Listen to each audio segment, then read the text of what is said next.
Acharya Shankara said in Upadesa Sahasri 1834-35, Sansari Joso Ityeka Abhaso Yat Tu Ahankati Vastu Chaya Smiter Anyan Madhur Yadi Cha Karanam.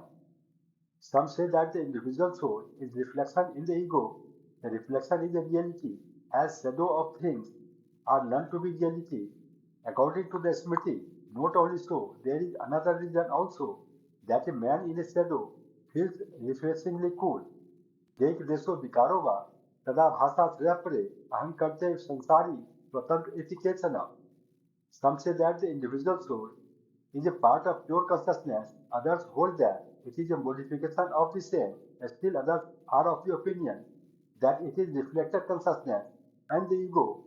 Others again think that it is the independent ego, neither a part nor a modification.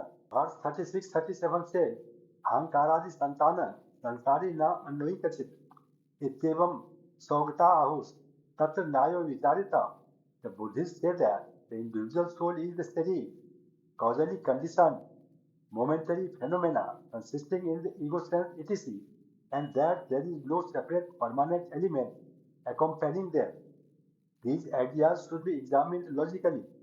संसारीणां कथातु आस्तं प्रकृतं तु अधुनोच्यते मुखाभासो यो आदर्शे धर्मो no अन्यतरस्य द्वैरेकस्य चेत् धर्मो युक्ते अन्यतरे भवेत्. Let us set aside these ideas about individual beings and return to the topic at hand. The reflection of the face in the mirror is a property neither of the face nor of the mirror. For if it were the property of either of the two, it would continue even if the others were removed. Since it is not so, a reflector reflects something else other than the self. Verse 38-39 says, Mukhen Vyapdesa, so Mukhasya Iveti, Chet Matam, no others Anuvidhanacha, Mukhe Satya Vibhavata. If it be contended that reflection is a property of the face, since it is the face that is seen in reflection, it is not so, because reflection conforms to the mirror. Face being there, if mirror is known, then there is no reflection, and so reflection is not the property of the face. Dayore Vyeti Chetanna, Dayore Vapya Darsana, or Dristasya Tatodristi, Syat Rahos Chandra Suryo. If it is a property of both the mirror and face, that also is wrong, as it is not invariably perceived when they are both there, but inappropriately placed.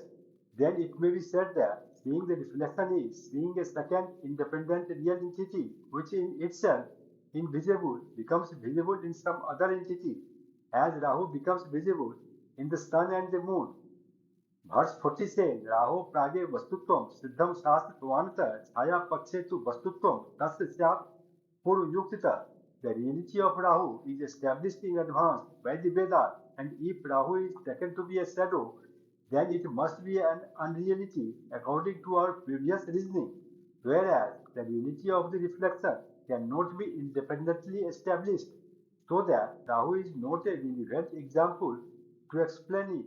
Verse 41-42 says, Chaya krante nisedhoyam, notu vastutu sadhaka, nohi arthan tarnishtam, sadvakyam arthan taram vadet. As for the text from the traditional literature prohibiting the stepping over shadows of certain persons, its purpose is merely to prohibit an act. It cannot establish the reality or unreality of anything. A sentence having a given meaning cannot have a quite different meaning at the same time.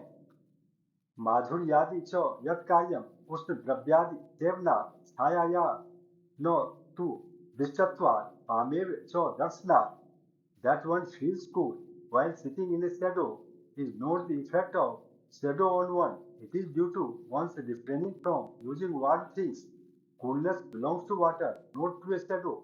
Verse 43 says, Atma abhas ryasyeva muk abhas ryayatha gamyante shastra yuktibhyam abhasa sattvamevicha.